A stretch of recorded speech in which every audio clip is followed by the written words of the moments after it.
Bueno, hola a todos y a todas. Bienvenidos a esta tercera sesión de organización social en tiempos de pandemia. Para los que no sepáis, somos Edinburgh in Protest, un colectivo de migrantes del Estado español en Edimburgo. Y para no perder la costumbre, pues que hemos organizado esto en las redes para que la pandemia no nos impida continuar con actividades políticas. En esta ocasión presentamos a Soledad Luque Delgado. Ella es una de las fundadoras de la asociación Todos los niños robados son también mis niños. Es una figura importante en la lucha contra el franquismo y por los derechos humanos. Y además es una de las portavoces de la Coordinadora Estatal de Apoyo a la Querella Argentina contra los Crímenes del Franquismo, CEACUA.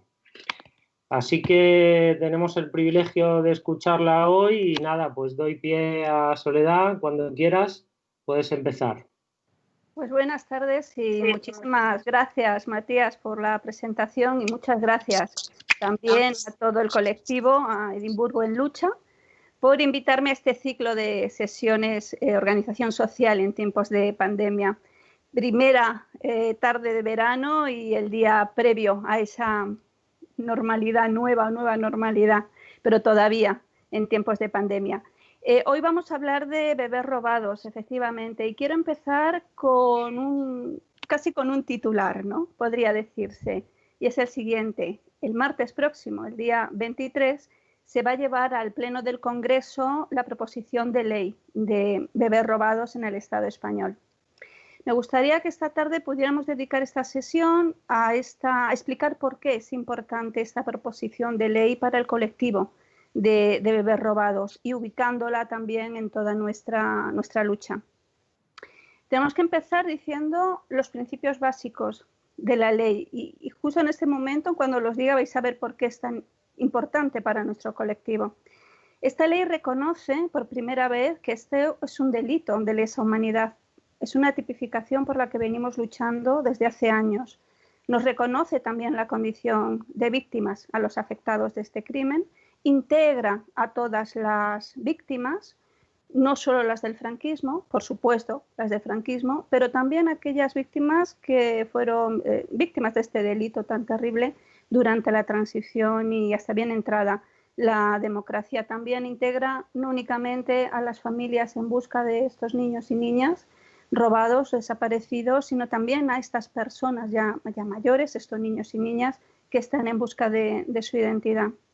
De esta manera, con esta ley, España lo que hace es empezar a cumplir las recomendaciones de Naciones Unidas y también los principios del derecho internacional de derechos humanos.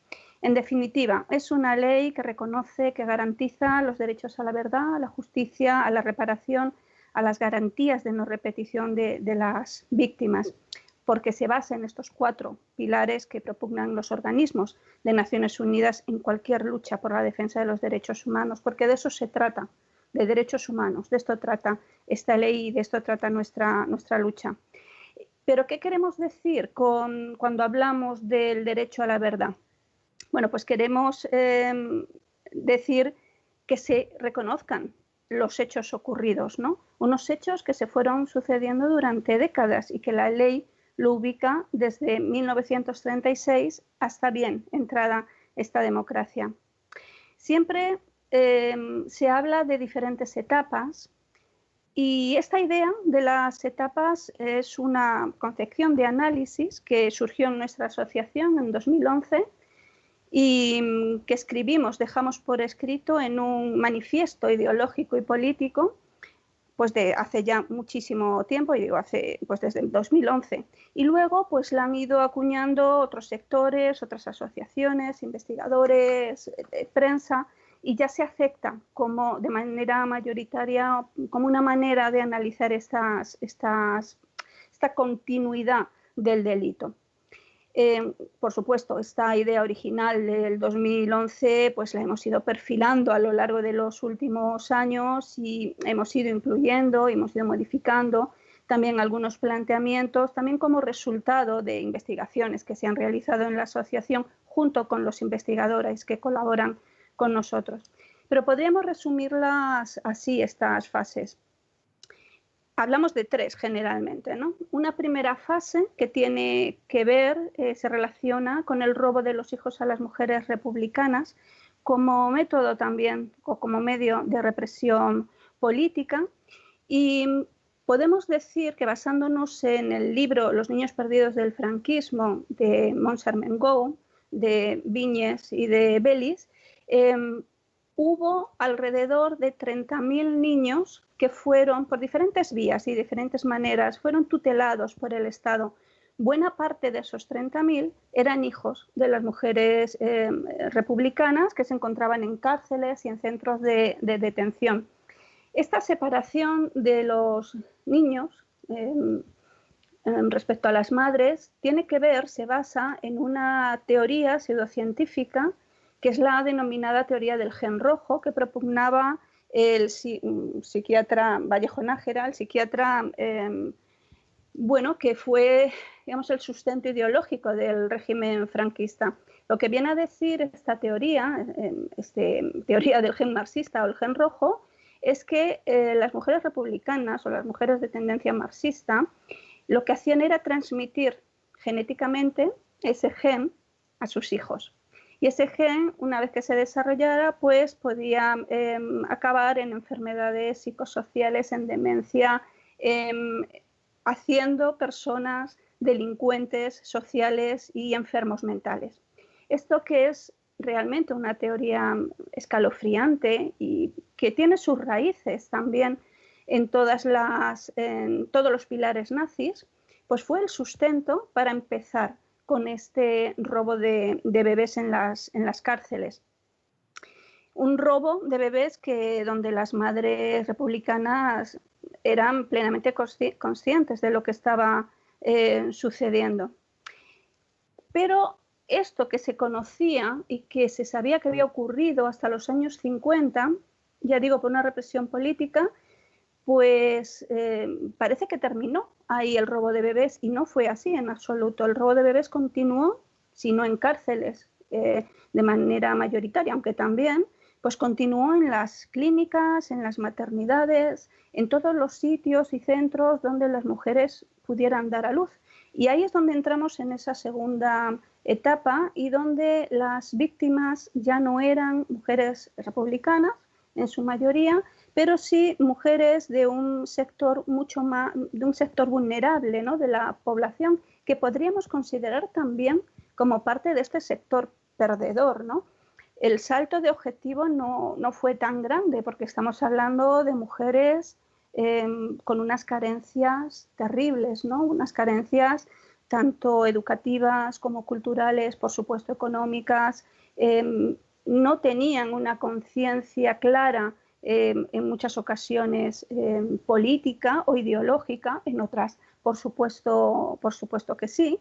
Y en esta etapa podemos observar cómo el modus operandi cambia radicalmente, ¿no? Porque mientras que a las mujeres republicanas le quitan el hijo directamente y son conocedoras en ese momento de lo que ocurre, a estas mujeres de la segunda etapa fueron engañadas diciéndoles que sus hijos y sus hijas habían muerto, ¿no? Con todo lo que esto significa después, cuando estas mujeres se dan cuenta del engaño décadas después, con todo lo que significa de sentimientos de impotencia y de cuestiones emocionales que hacen que su vida hasta hoy día esté siendo un verdadero infierno. Bien, podemos hablar de un número de niños desaparecidos, robados en clínicas y hospitales en este momento. Pues en la asociación consideramos que no. Sabemos que hay números que se están lanzando desde hace tiempo, y nosotros pensamos que precisamente lo que se tiene que hacer son investigaciones adecuadas para saber cuántas víctimas y para saber cuántos niños fueron desaparecidos. Se habla incluso de 300.000. no tenemos que hablar ni de los 30.000 hasta los años 50, ni de esos 300.000. ¿Por qué? Porque pueden ser más, pueden ser menos. Tenemos precisamente que tener el rigor como arma para poder determinar cuántas víctimas son. Sabemos que son muchas, sabemos que son miles. ¿Podemos concretar el número? Pues hasta el momento no podemos. Y esta ley sí que nos va a ayudar, como más adelante voy a comentar. Cuando hablamos de la tercera fase, también hay bastantes personas que consideran, incluso nosotros en nuestros inicios pensábamos que esa tercera fase se caracterizaba porque el robo de bebés se debía a una cuestión meramente económica. No es cierto, no es cierto. Nunca fue un negocio exclusivamente, nunca fue un comercio de niños de manera exclusiva. En ninguna etapa. No quiero decir que no hubiera dinero por medio en la primera, en la segunda, en la tercera etapa. No, lo que quiero decir es que el dinero no fue nunca la razón principal. Que en esta tercera etapa que ya ubicamos en democracia, transición, democracia, pudiera tener una relevancia un poco más especial. Es posible. Pero no hablemos de negocio, no hablemos de mafias que comercian, porque eso no es cierto. ¿Por qué no es cierto? Bueno, porque esto que voy a contar a continuación tiene que ver con estas últimas investigaciones de los últimos años, ¿no? Que nos hacen reformular un poco el tema de las etapas. Y es que estas etapas no son etapas aisladas, no son etapas de cierre, no son etapas que no tuvieran ninguna relación unas con otras, no, están muy relacionadas y están relacionadas con algo que se llama impunidad. Están relacionadas por un tema de nuestra transición que fue como fue, donde no hubo nunca un corte con tiempos anteriores, donde nunca se pudo investigar ni juzgar los crímenes del franquismo y donde hubo una continuación, una continuidad, un continuismo de acciones, de personajes, de actitudes que permitieron que este crimen se fuera, digo evolucionando, pero no mutando de ninguna manera. No hay nada que se pueda decir que rompa lo que pasó en la dictadura con lo que pasó en la democracia, no lo hubo. ¿Por qué tenemos esa idea? Bueno, sabemos que los móviles, mientras que en la primera etapa fueron políticos, en la segunda fueron quizá más ideológicos, sociales, religiosos, robaran niños en nombre de las buenas costumbres, de cuestiones morales, tiene mucho que ver, por supuesto, todas las cuestiones de clase social. Pero claro, ¿podemos decir acaso que la teoría de Vallejo Nájera en la primerísima etapa estuviera exenta de cuestiones morales? No. ¿Podemos decir que en la segunda etapa, donde el nacionalcatolicismo robaba eso, vamos, era el paraguas donde muchos de los robos y donde muchos de los móviles se ubicaban para que los niños fueran robados, estaba exento de que se cobrara dinero a las familias receptoras o adoptantes? No.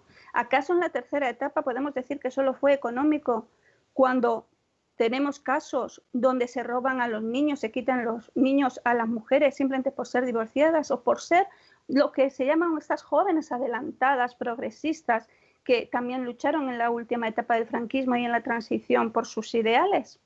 También ellas fueron víctimas. ¿Todo esto era dinero únicamente? No, en absoluto. Por eso nosotros pensamos que la verdad de los hechos tiene que ver con este solapamiento de etapas donde los móviles se mezclan y donde las víctimas tienen muchísimo en común. Y hay digamos, un móvil que puede cubrir todos los demás y explicar todos los demás, que es la cuestión de género, toda la represión de género que sufrieron las mujeres durante el franquismo, que no se ha terminado, aunque hayamos luchado y tenido algunos avances.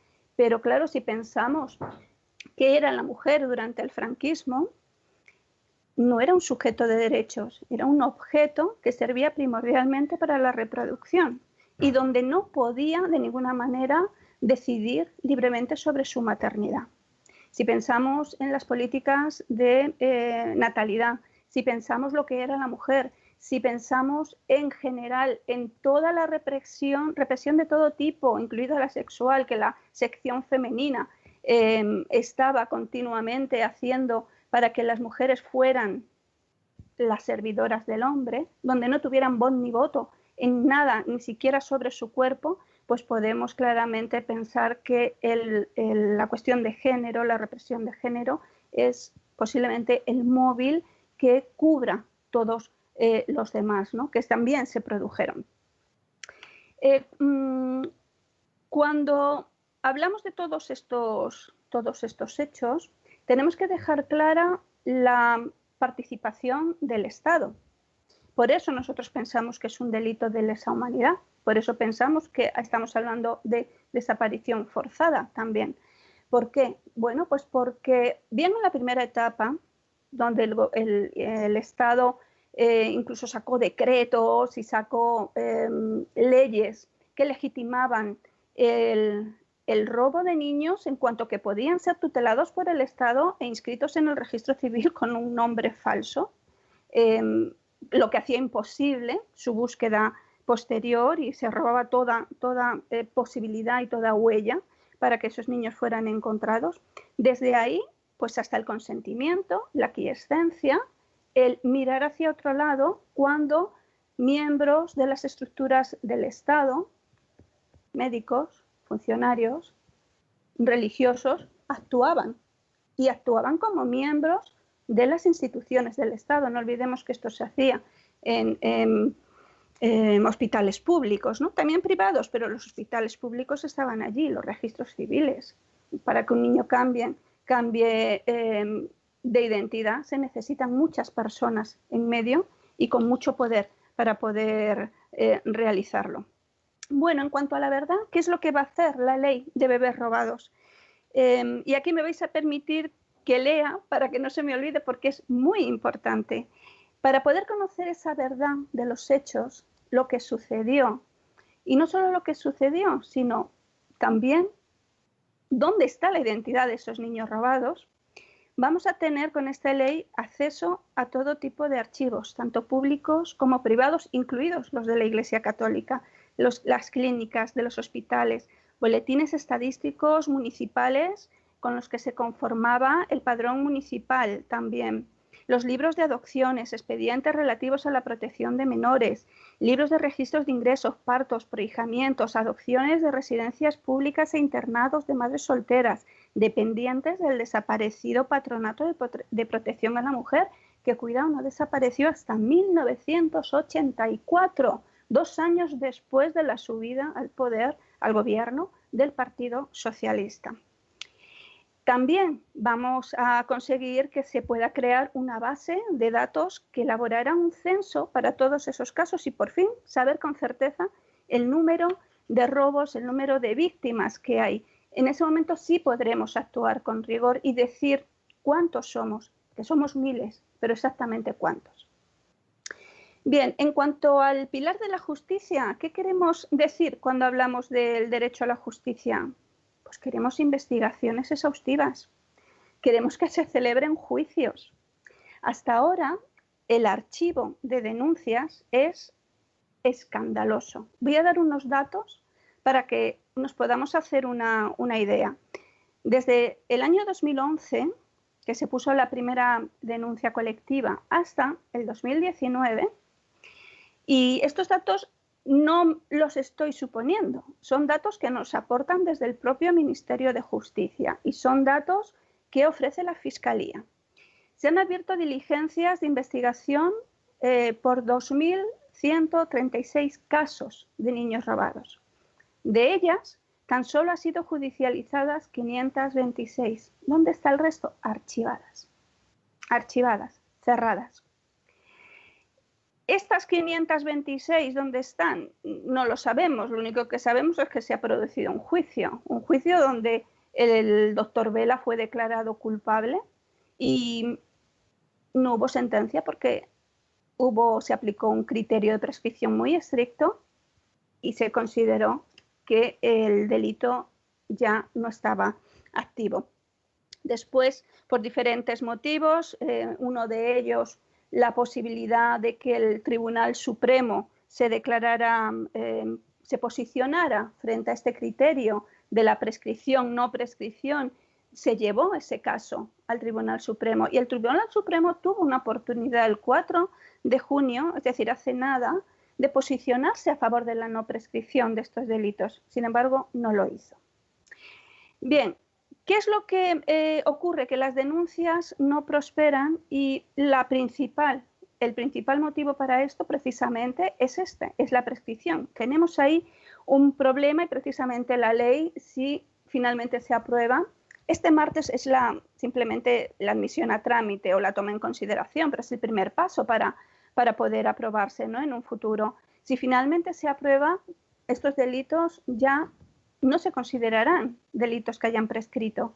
Por tanto, podrán seguir adelante y se podrán abrir juicios con una perspectiva mucho más activa y mucho más positiva también para las víctimas.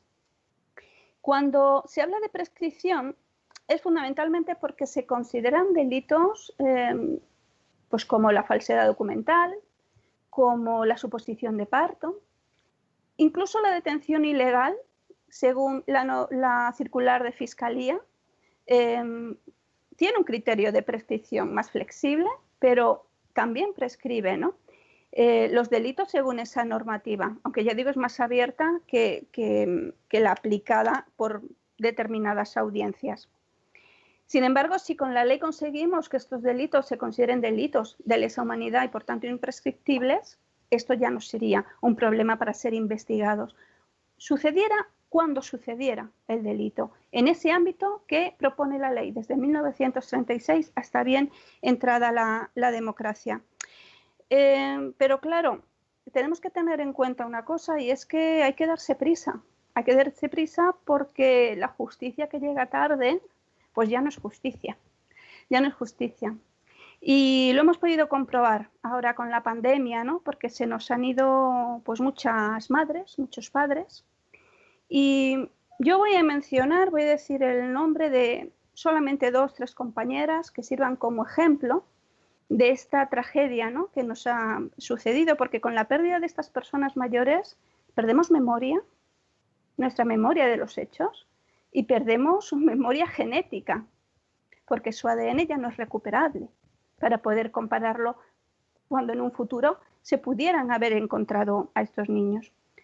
Pues la madre de nuestra compañera María García Bernal, la madre de Juan y Fernández Ortiz, el padre de nuestra querida amiga, compañera, socia, hermana, Cristina Serrano Mesa, pues entre muchos otros, ¿no? Y también las que se fueron antes de la pandemia, entre ellas Adelina o la madre también de Antonio Iniesta. Son muchas, no podremos citarlas todas, pero son muchas personas, incluso aquellas que sin ser víctimas nos han apoyado tantísimo, ¿no?, como Chato Galante, que fue un luchador a ultranza, y con esta lucha y junto a tantas otras, y fue un gran impulsor de esta proposición de ley dentro de CEACUA, ¿no? Y no me quiero olvidar de Sandra, que ayer nos comunicaron, una compañera, mujer trans, que luchó toda su vida dentro del movimiento memorialista y que siempre fue un gran apoyo en nuestras concentraciones los primeros domingos de mes en Sol. Esta lucha también era suya, ¿no? Y bueno, ahora todas estas personas pues se han marchado sin poder disfrutar de los frutos de nuestra lucha. A eso me refiero. La justicia, si llega tarde, realmente no es justicia.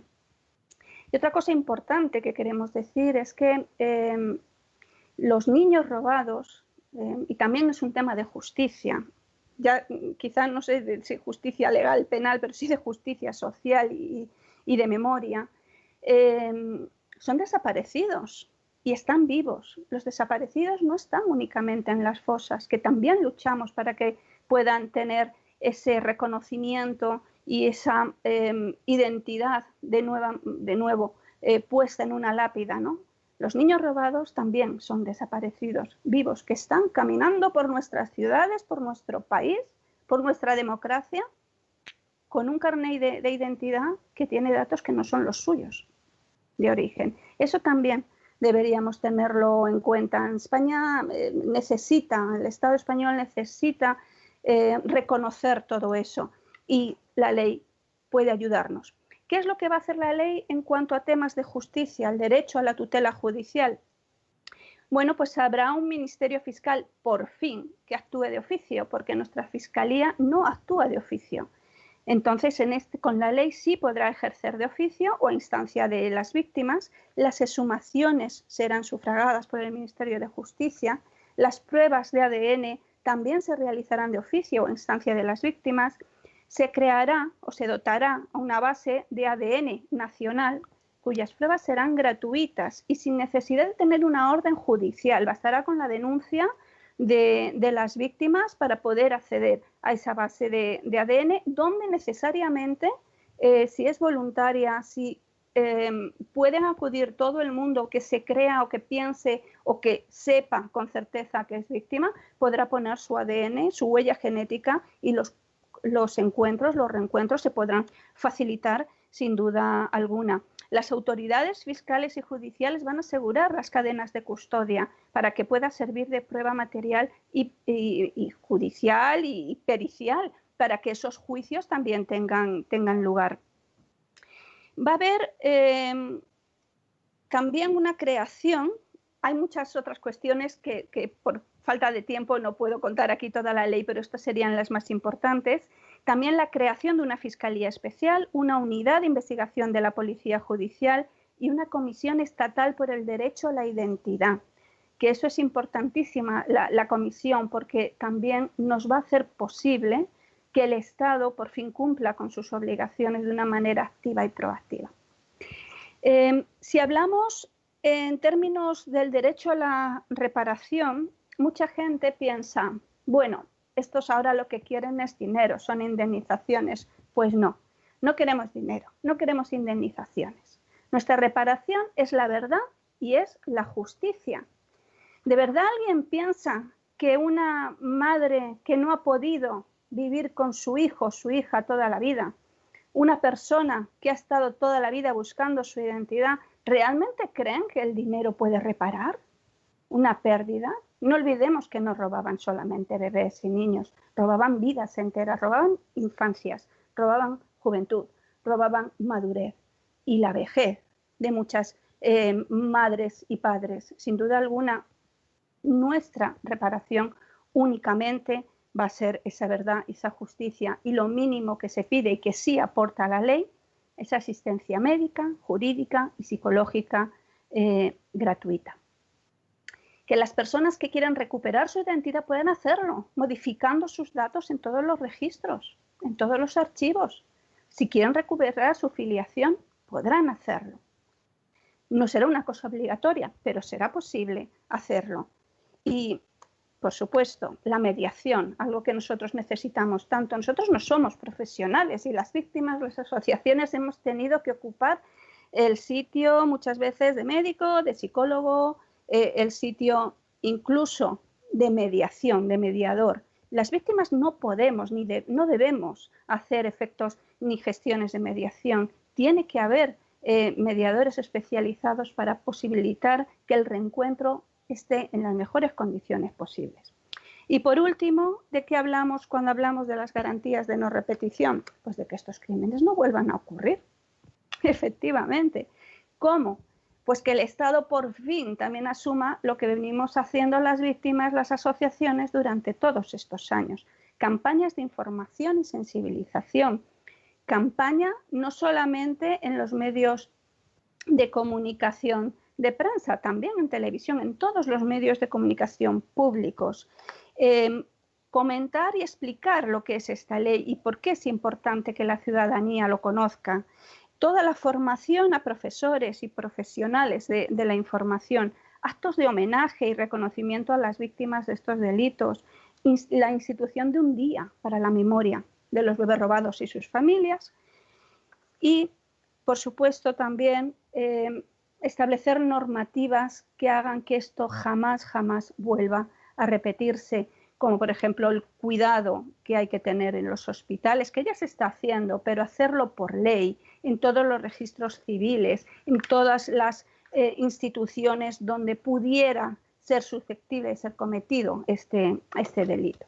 En fin, como a modo de conclusión rápida, nosotros fundamentalmente lo que queremos es saber qué ocurrió con nuestros hijos, nuestras hijas, nuestros hermanos, nuestras hermanas, que las personas en busca de su identidad puedan conseguirlo. Esa es la verdad.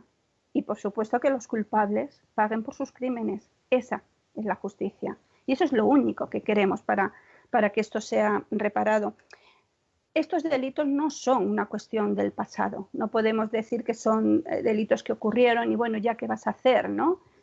No. Son delitos muy presentes, muy presentes, donde todavía hay gente que está buscando, tanto familia como identidad. Pero a día de hoy hay miles de personas que están en esta tremenda lucha, en búsqueda, esa es. Y que, por supuesto, hemos tenido muchísimos años durante la dictadura, casi 40, con una gran impunidad, y prácticamente o más años de democracia donde esa impunidad todavía no ha terminado. No ha terminado. Todos los perpetradores de estos crímenes siguen. Si no en activo porque ya son mayores, pero siguen tranquilamente disfrutando de su jubilación, ¿no? Bueno, pues esto no puede ser. Esto no puede quedar así. Nosotros lo que pedimos también es que el Estado sea consciente de toda esta lucha, sea consciente de todos estos factores y que asuma la responsabilidad de la búsqueda activa de los bebés robados, de su identidad, y que esta ley tiene posibilidad y ofrece herramientas para ello. Y por supuesto también habilitaría la apertura de juicios donde investigar exhaustivamente los casos. Esta búsqueda activa es, lo que decía antes, queda reflejada en esa Comisión Estatal por el Derecho a la Identidad, porque es la Comisión por el Derecho a la Identidad la que podrá aprobar y ejecutar un plan integral nacional de búsqueda de personas desaparecidas y de asistencia integral a las víctimas. Principalmente es esto lo que nosotros pedimos, pensamos que es algo perfectamente factible. Y para terminar, me gustaría ubicar un poco la trayectoria, ¿no? Ubicarla en la trayectoria de nuestro trabajo, esta ley.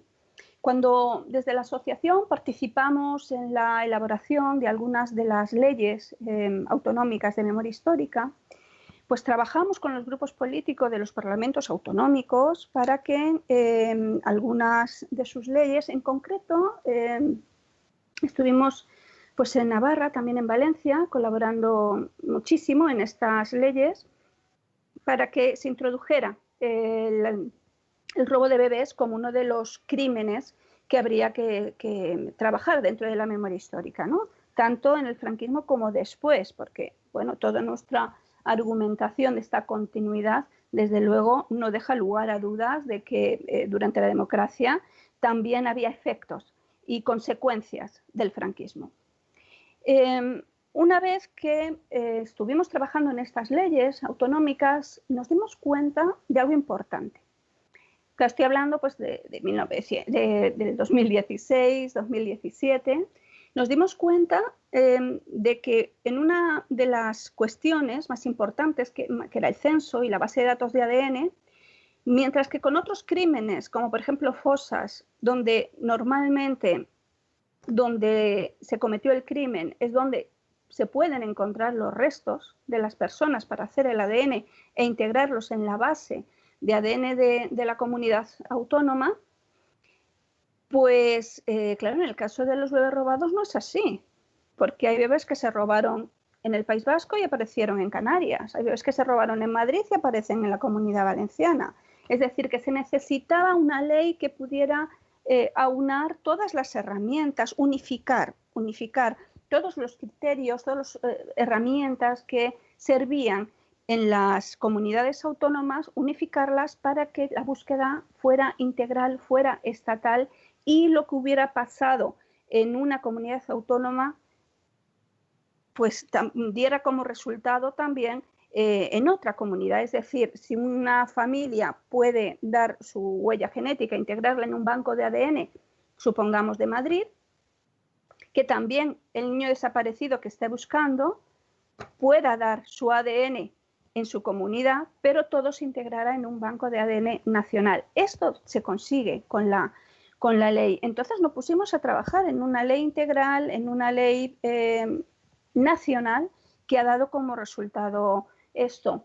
Esta propuesta, que parte de nuestra asociación, inmediatamente la expusimos y la propusimos en la Coordinadora Estatal de Apoyo a la Querella Argentina, CEACUA, que la asume y a partir de ese momento pues la impulsa y la promueve, y es una proposición de ley íntegramente de esta coordinadora y a través de la cual se está trabajando y gestionando en el Congreso de los Diputados con los grupos políticos.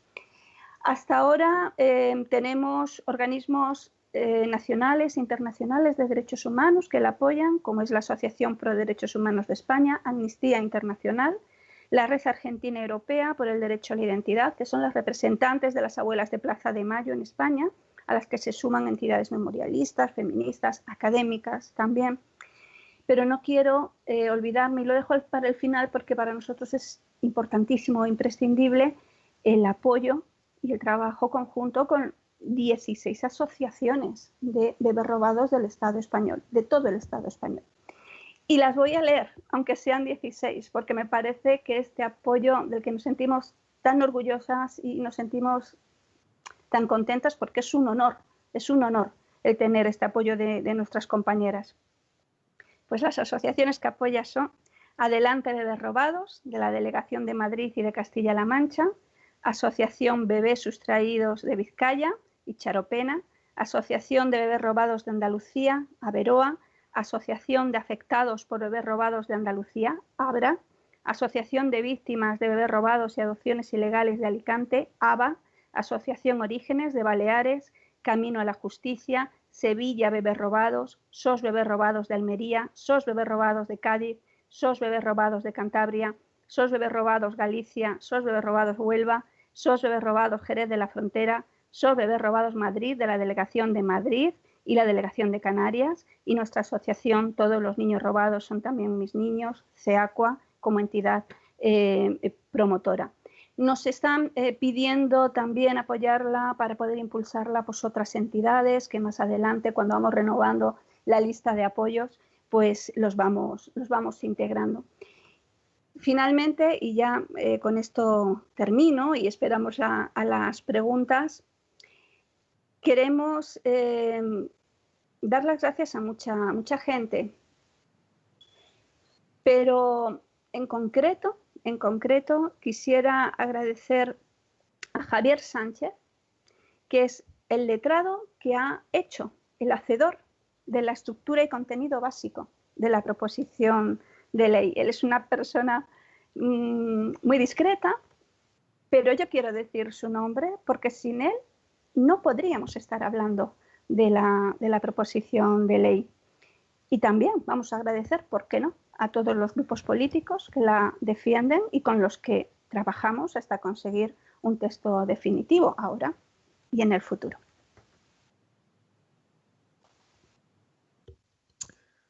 Hola Soledad, ¿me oyes? Te oigo. Muchas gracias por la charla. Pues como decías, vamos a empezar por las preguntas. Y la primera pregunta que tenemos es, ¿cómo se trabaja en la asociación? ¿Qué gente la integra y qué funciones desempeñan? Bueno, nuestro trabajo es amplio y es muy extenso. Nosotros tenemos diferentes, digamos, ubicaciones, ¿no? Diferentes trabajos, diferentes ámbitos de trabajo.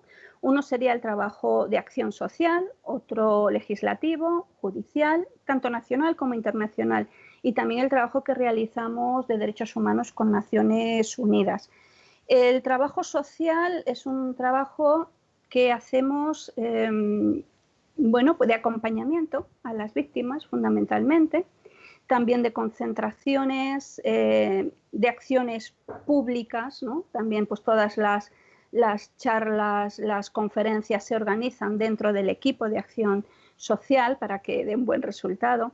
Después, en el ámbito legislativo, también tenemos otro equipo de personas amplio, donde bueno, trabajamos, pues, por ejemplo, esta ley o las leyes, todas las leyes de memoria histórica de las que hemos tenido conocimiento y posibilidad de participar. Y lo hacemos tanto, ya digo, en un nivel más de ayuntamientos, con otras asociaciones, también en este caso. También trabajamos, como os decía, en comunidades autónomas, en el ámbito legislativo, todavía continúo. En el Congreso, con esta ley, que la ubicamos como trabajo de CEACUA, y también en el Parlamento Europeo, que a propósito sacó un informe en el que participamos en noviembre del 2017, con 31 recomendaciones para que el Estado español investigara y enjuiciara estos casos. De esas recomendaciones, muchas están incorporadas en la proposición de ley. Y también, bueno, el trabajo judicial, trabajamos también en el ámbito internacional con la querella argentina, también dentro de CEACUA, que es la institución la plataforma o grupo de plataformas a través de la cual se gestiona fundamentalmente este proceso. Y también estamos ahora mismo pensando, y más que pensando, estamos ya haciendo querellas para presentarlas en los juzgados españoles. Y dentro del trabajo internacional de derechos humanos, el trabajo con Naciones Unidas, pues tenemos una relación también de largo recorrido con el Comité contra las Desapariciones Forzadas y el Grupo de Trabajo contra la Desaparición forzada. Y digo, trabajamos en equipo porque el trabajo es amplio desde hace muchos años y son equipos que están formados por gente estupenda, ¿no? Por activistas que tienen la solidaridad en su sangre, son compañeras y compañeros maravillosos, entre los que se encuentran las propias víctimas, historiadores, investigadores, abogados, psicólogos, expertos en comunicación, académicos, y también los quiero mencionar, ¿no? Y espero que no se me olvide ninguno. Empiezo por los compañeras víctimas, como pueden ser Pilar Navarro, Cristina Serrano, Libanio Estevez, Elena Coronil.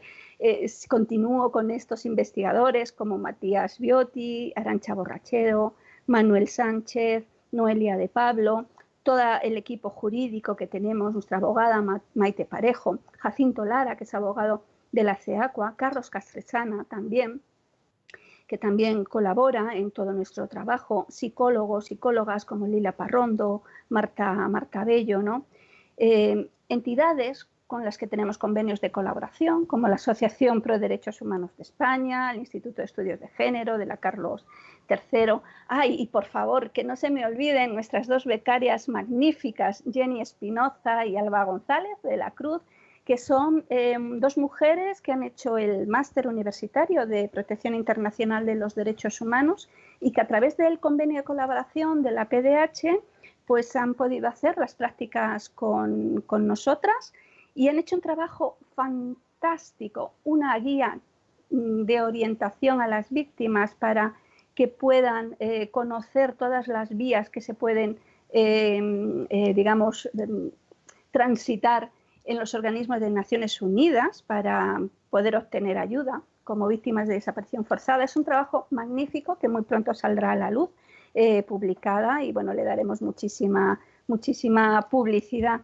Y bueno, y que no se me olviden mis hermanos, por favor, mis hermanos cofundadores conmigo de la asociación, que trabajan y curran como posesos en la asociación, ¿no? Igual que todos los que he mencionado. Y luego hay grupo de gente, como un grupo de gente que hay ahí en Edimburgo, gente maja, sí, chicos y chicas que también se hacen eco de toda nuestra lucha y de muchísimas otras luchas. Creo que se llaman Edimburgo en Lucha.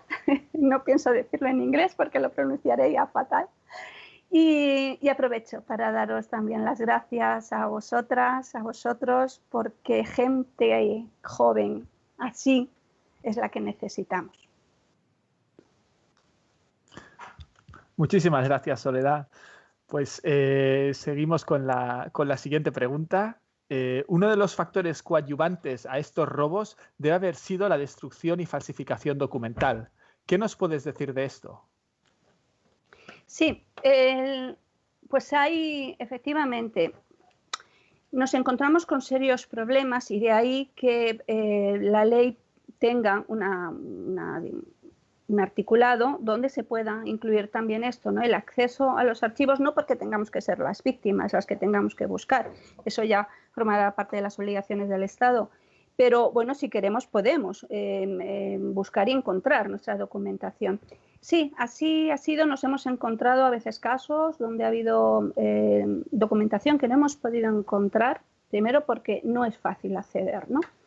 En muchos casos no es fácil acceder sin una orden judicial. En otros casos no está porque ha venido una inundación y se los ha llevado todo, porque ha habido incendios donde se han quemado.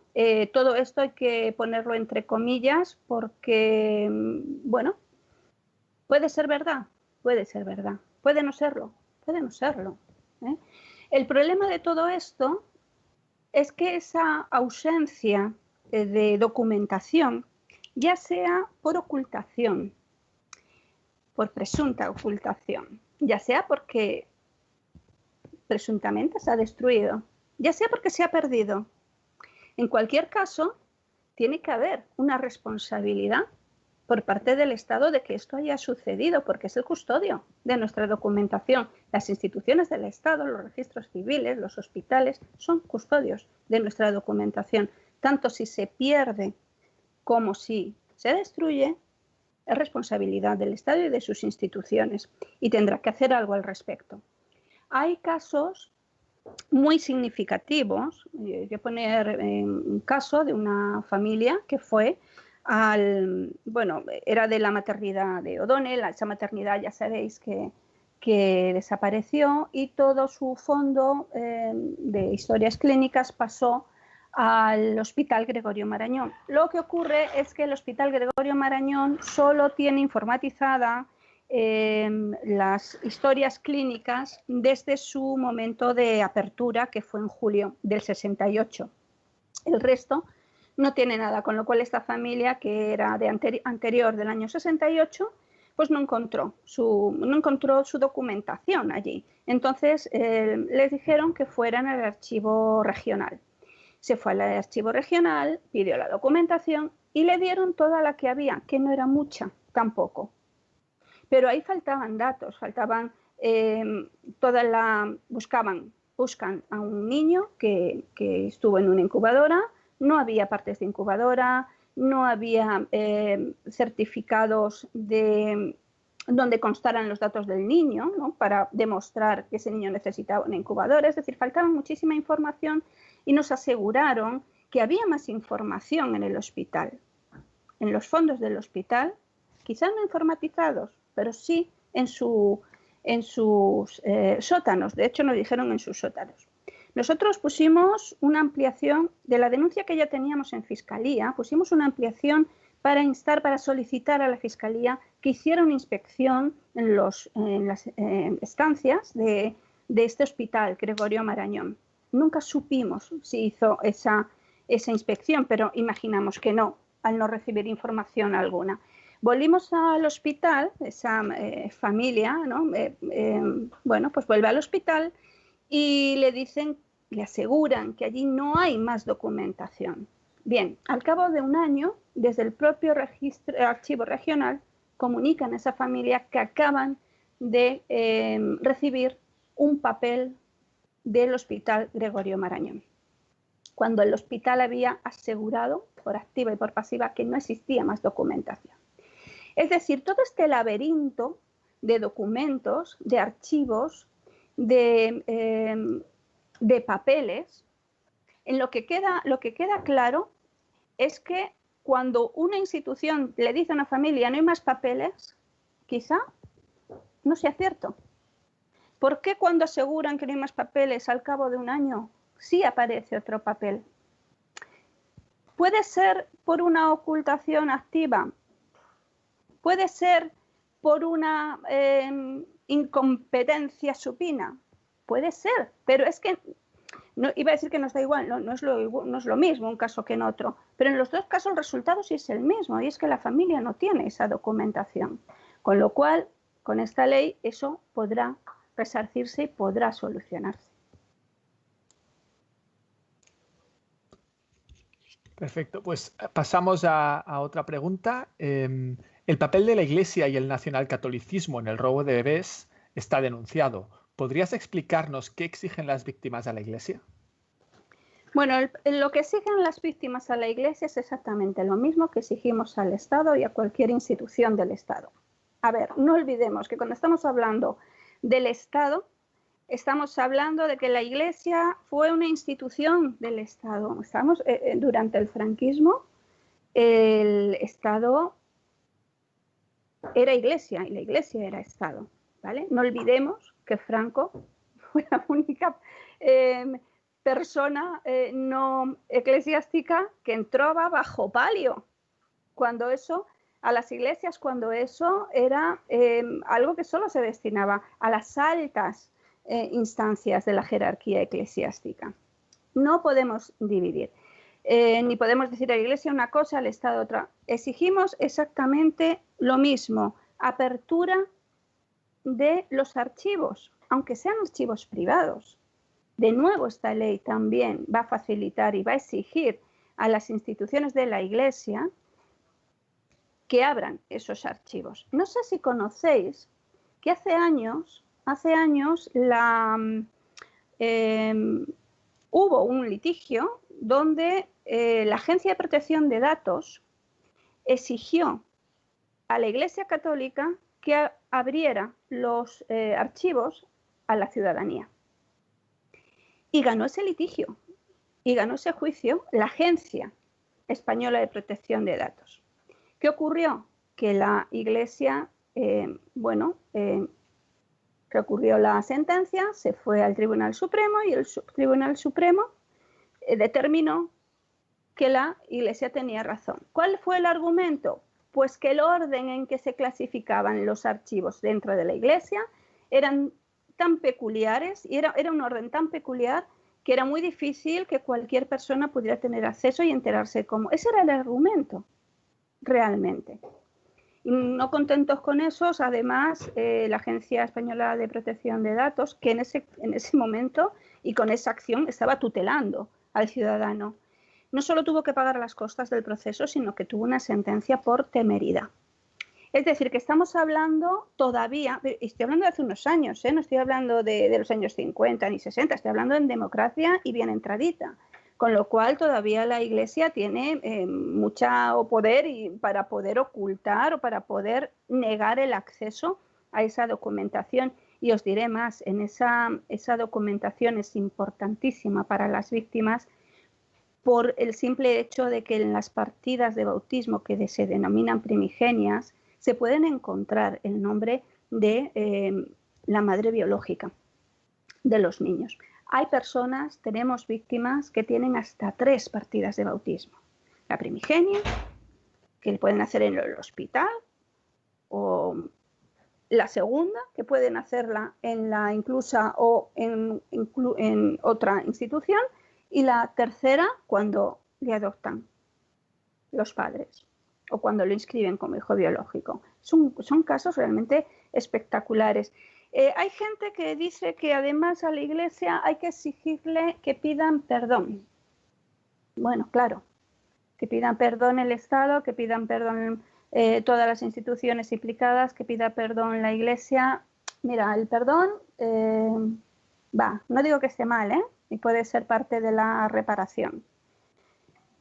Pero es una cuestión, un poquito más íntima, incluso religiosa, ¿no? Yo creo que las víctimas lo que queremos fundamentalmente es justicia, Más que nos pidan perdón, que también lo que queremos es que haya justicia y que si hay personas de la Iglesia que están implicadas, que vayan a la cárcel y que asuman la justicia de aquí, no la justicia divina, sino la justicia de aquí.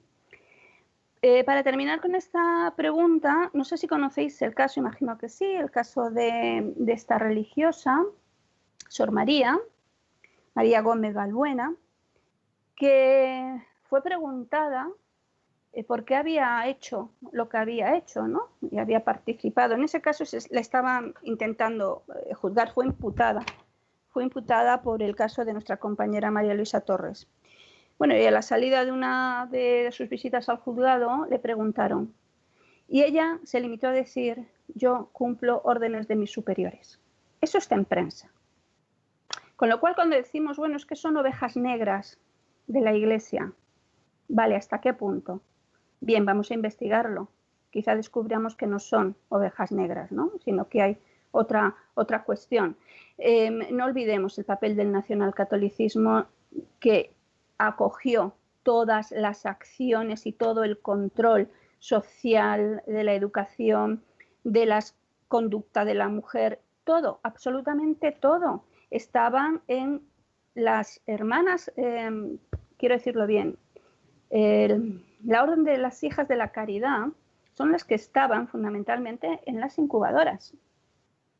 Son las que en muchos sitios, como orfanatos o como sitios donde se recluían a estas mujeres que llamaban jovencitas, que llamaban descarriadas y que iban quizás embarazadas. Descarriadas es una palabra bueno, que puede definir negativamente, ¿no? Desde el punto de vista de la Iglesia, una determinada conducta que para la mayoría de los seres humanos es absolutamente correcta. Bueno, y entraban embarazadas y ahí estaban, ¿no? Las órdenes religiosas haciendo su labor. Y esta labor, pues, era, entre otras cosas, determinar quién podía criar a los hijos de estas mujeres. Perfecto. Pues seguimos con una preguntilla más. ¿Hubo repatriación después de la Segunda Guerra Mundial, forzada o no, de los niños de la guerra que habían sido trasladados a otros países durante la guerra? ¿Se sabe si fueron reintegrados a sus familias? Pues no se sabe con seguridad. Lo que sí se sabe es que comandos de la Falange iban recogiendo esos niños y trasladándolos a España. No sabemos, hay algunos estudios que han hecho otros compañeros, no de asociaciones de bebés robados, sino asociaciones memorialistas que tienen muchos más datos que yo, pero no se sabe con seguridad. La mayoría de ellos, por lo que sabemos, no regresaron con sus familias. Y si regresaron con sus familias, algún caso que recuerdo de algún documental, ¿no? que he visto basado en estas investigaciones y en estos estudios, claro, les preguntaban aquí la policía o las personas que se dedicaban a ello, si les hablaban del comunismo, si les hablaban de quién era Stalin o de quién era, en fin, los digamos, dirigentes, ¿no? Por ejemplo, los niños de Moscú, los niños que estuvieron en Moscú, sobre ellos sí hay más información. Y los niños venían y no sabían nada, ¿no? Y lo que querían era, pues, bueno, encontrarse con algo de lo que ya tenían en los otros países donde estaban. No, la repatriación no fue buena en los casos en que volvieron, ¿no? Aquí a España, no todos volvieron. ¿Qué similitudes ves con otros países como Argentina o Irlanda, donde también hubo bebés robados? Sí. Mira, aquí tengo que recordar las palabras de Carlos Eslepoy, nuestro abogado, también fallecido y también gran luchador y defensor de nuestra causa, que decía, bueno, el robo de niños es algo que ha ocurrido en muchos sitios del planeta, pero hay que estudiar, hay que investigar las motivaciones y el contexto histórico o político de cada país o incluso social. Claro, nos encontramos con que lo que ocurrió en Argentina se asemeja mucho a lo que ocurrió aquí en la primera fase, ¿no? En la primera etapa con las mujeres republicanas, donde toda la represión política era la base del robo. Claro, no podemos olvidar, ¿no? Todas estas mujeres y hombres jóvenes, ¿no? Que desaparecidos, muchas de las chavalas estaban embarazadas y esos niños fueron robados antes de matar a estos jóvenes. Y de ahí que las abuelas de Plaza de Mayo, también las madres, pero las abuelas son las que lideran la búsqueda de los nietos, porque ya saben que sus hijos no van a poder volver. Claro, esa lucha de búsqueda de los nietos es lo que se asemeja un poco por esa represión política a la primera fase. ¿Cuál es, digamos, la diferencia? Que en Argentina ha habido políticas de memoria y ha habido políticas donde, de restitución de identidad y de búsqueda activa. Lo que nosotros pedimos aquí con la ley ya es algo que está funcionando, quizás no como ley, pero sí como normativas que está funcionando. La Fiscalía Especializada, la Comisión por el Derecho a la Identidad, ¿no? La búsqueda activa. La diferencia es que una vez que están en democracia, que recuperan los valores democráticos, pues hay un gobierno, con todos sus defectos posiblemente, pero hay un gobierno que se dedica y se compromete con los ciudadanos en la búsqueda de esos niños. Y ya van, pues creo recordar, por el 150 y algo. O sea, realmente estas políticas funcionan, ¿no? ¿Qué pasa, por ejemplo, en Irlanda? En Irlanda parece que la cuestión fue más religiosa, más moral, más de clase también, porque fue principalmente la Iglesia Católica la implicada en este país donde por lo menos tenía, creo que ahora todavía también, una clara influencia, ¿no? En todas estas cuestiones morales y de principios. Y precisamente a costa o a cuenta más bien de todos estos principios, robaban a los niños, principalmente a estas mujeres que acudían posiblemente en su ayuda para poder tener el bebé, porque eran chicas solteras, chicas jóvenes. Bueno, pues los niños eran robados, ¿no? Y dados en adopción. En Australia, pues parece que es una cuestión más de raza o social, porque el robo principalmente fue en la población aborigen. No olvidemos que también se están descubriendo casos en Suiza de población gitana. Y de los años 60, no olvidemos Israel. Israel se está descubriendo ahora que en la formación del Estado de Israel se produjeron robos desde las etnias más bajas para las etnias más altas, pero dentro incluso de la población judía, donde también entonces esto es una cuestión, y donde el Estado, recordemos que era la formación de un nuevo Estado, esto salía fundamentalmente del Estado. ¿Qué ocurre en España?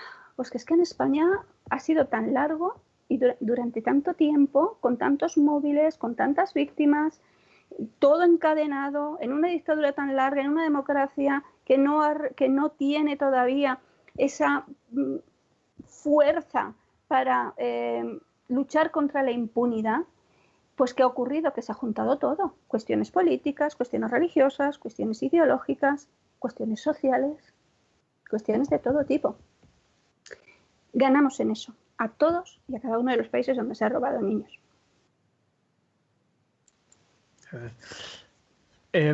¿Por qué crees que no se investiga el franquismo ni siquiera desde Europa? Bueno, quizá aquí tengamos que hablar un poco de lo que decíamos antes, ¿no? Que tiene que ver con que nuestra democracia no ha dado el paso necesario y evidente. Desde dentro, desde España, nuestra democracia no ha dado ese paso de investigar el franquismo. Podemos hablar de la ley de amnistía, podemos hablar del pacto de silencio, podemos justificar muchas cosas que pudieron ocurrir en esos años, en el 77, con la ley en el 78 también, ¿no? No sé, eso es un debate también para entrar en él.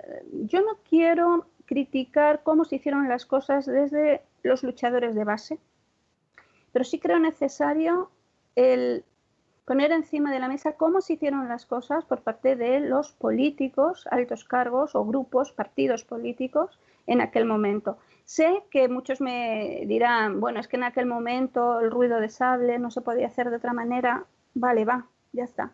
Ahí quedó el 77, y ahí quedó la ley de amnistía y ahí quedaron las cosas. Pero ¿qué ocurre 40 y pico años después? ¿Seguimos teniendo una ley de amnistía que impide investigar los crímenes del franquismo? ¿Cómo es posible eso? ¿Cómo es posible Por eso decía que estos no son crímenes del pasado, esto y ningún otro crimen del franquismo. Estos son crímenes actuales porque las consecuencias las estamos viviendo todavía, y lo que no tiene ningún sentido es que los muros legales, los muros políticos y los muros sociales que había en aquel momento los sigamos teniendo todavía. Eso no tiene ningún sentido. Luego hay otra cosa que podría explicar el porqué. A ver, cuando decimos en Europa sabemos que hablan del nazismo, Alemania, que hablan del fascismo, Italia. ¿Y qué pasa con el franquismo en España? Claro, nos olvidamos de que el nazismo perdió, el fascismo en Italia también, pero el franquismo ganó. Aquí el franquismo no perdió, el franquismo se mantuvo y creó relaciones internacionales muy potentes desde el Vaticano hasta Estados Unidos, pasando por toda Europa. Entonces esos lazos también tienen consecuencias. Y el franquismo quedó como una dictadura blandita, sobre todo al final. Ya escuchamos la vez pasada en la sesión segunda a Rosa y a Manolo, que nos dijeron claramente que de dictadura blandita nada, y se puede demostrar, ¿no?, con todos los hechos históricos y todo lo que ellos vivieron. Pero así ha quedado para la historia. Nuestro dictador, el infame genocida, murió en la cama. No murió colgado, ni murió en un búnker donde se suicidara. No, no. Ni hubo aliados que lucharon por la democracia, obviamente, pero perdieron, ¿no? Pero esos aliados después se aliaron con el dictador. Todo esto son factores que hay que tener en cuenta para saber por qué a día de hoy esto todavía es tan difícil de investigar. Nosotros esperamos que la ley de bebés robados tenga también otra consecuencia, y es que consiga abrir un melón interesante, donde se pueden investigar otros crímenes. Pues vamos ya con las últimas preguntas y nos llega esta que dice: hoy en el Diario Público hay una entrevista con Consuelo García Gil, una activista y escritora que ha denunciado que el robo de bebés continúa actualmente a través de los centros de menores tutelados. ¿Tenéis relación con ella? Sí, es Consuelo García del CID, no Gil. Sí, tenemos conocimiento, o sea, tenemos cercanía con ella, no trabajamos en el mismo ámbito.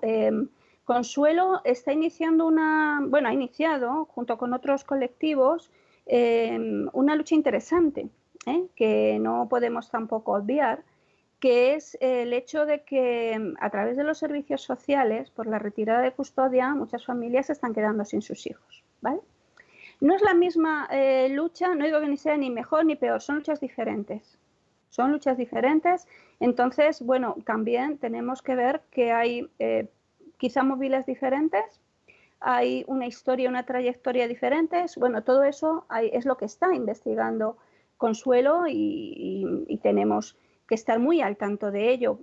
Claro que tenemos conocimiento del tema, claro que apoyamos a todas esas familias que quieren saber por qué se les retiran los hijos, porque estamos hablando también de familias que eso sí que tienen relación con nuestras familias robadas, ¿no? En todas las etapas, sobre todo en la primera y segunda, que son familias muy vulnerables.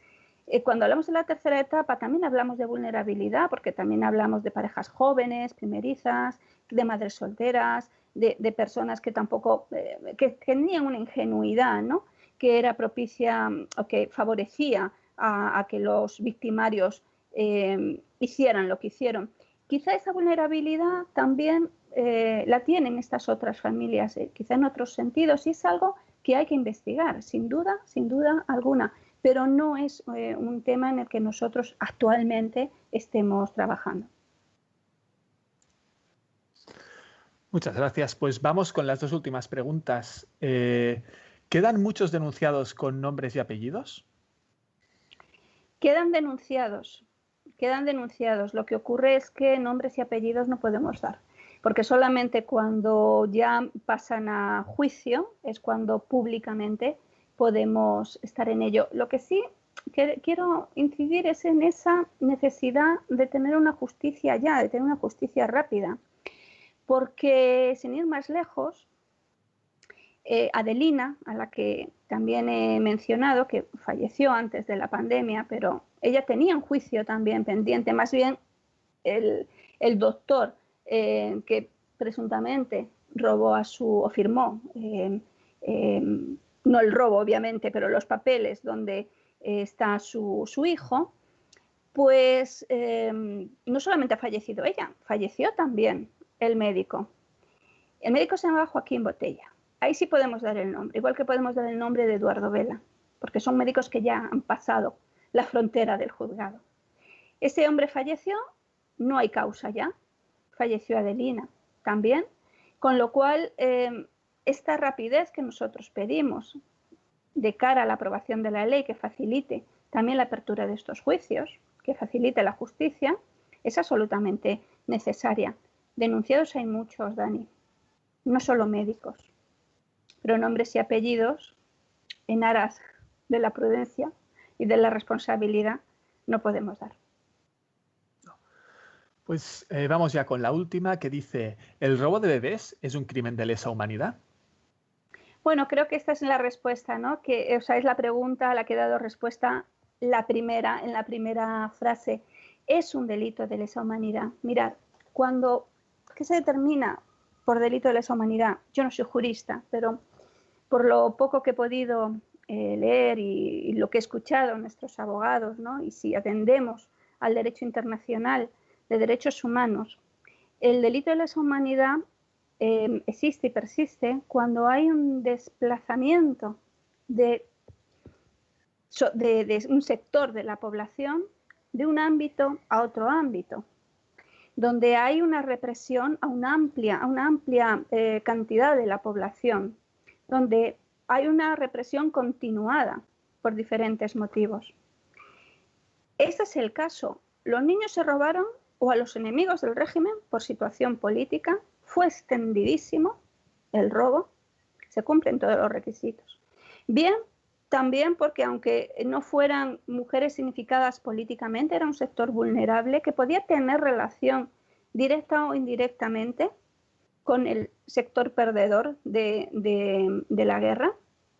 Y también, no olvidemos, la Iglesia Católica también hizo que este crimen se perpetuara en el tiempo como institución del Estado por cuestiones morales contra mujeres o familias que no respondían a al canon establecido por un régimen dictatorial.